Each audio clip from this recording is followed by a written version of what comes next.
USA Radio News with Robin Walensky. In the headlines this hour, marriage fraud? Reports Representative Ilhan Omar, who's from Somalia, one of the 4 members of the Progressive Squad, may have married her brother back in 2009. She denies it. Reporter David Steinberg with PJ Media has been investigating this story now for a year. He claims to have evidence she was in a sham marriage with her biological brother. Now, reporters asking President Trump about this. He says there was a lot of talk about the fact that she was married to her brother. I know nothing about it. I hear she was married to her brother. You're asking me a question about it. I don't know, but I'm sure that somebody would be looking at that. Taking a look now at your money on Wall Street, the Dow gaining 3 points, the Nasdaq up 22 points, and the S&P 500 up 10 points. You're listening to USA Radio News. Another escalation involving Iran, the president telling reporters in Washington, D.C. The boxer took defensive action against an Iranian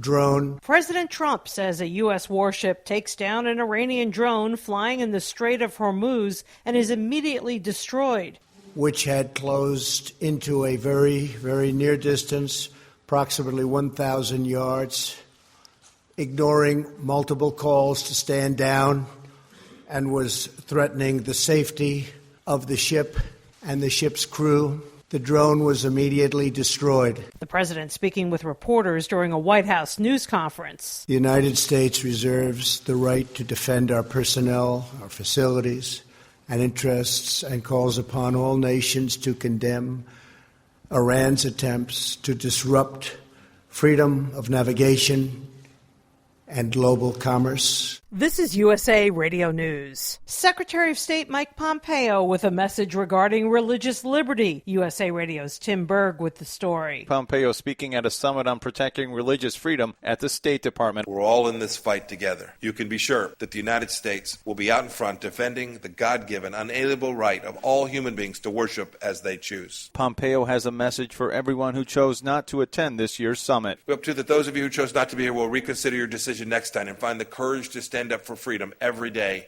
and always. Pompeo also spent some time touting the administration's recent success in getting Turkey to release American pastor Andrew Brunson, who was caught up in mass arrest following a failed coup attempt against the Turkey government back in 2016. The latest now on actor Kevin Spacey and his sexual misconduct accusers. USA Radio's Chris Barnes with the story. They're just dying to have me declare that everything said is true and that I got what I deserved. Spacey in a video he posted shortly after this case began a year ago, in which an 18-year-old Massachusetts man accused him of groping him at a Nantucket bar in 2016. Prosecutors said Wednesday the accuser is no longer willing to testify against him. The case against Spacey began to break down when the alleged victim's cell phone, considered key evidence in the case, supposedly went missing. Spacey still has a long road ahead of him, though, given the number of allegations and accusers that stretch back more than 2 decades. I'm Chris Barnes. For USA Radio News, I'm Robin Walensky.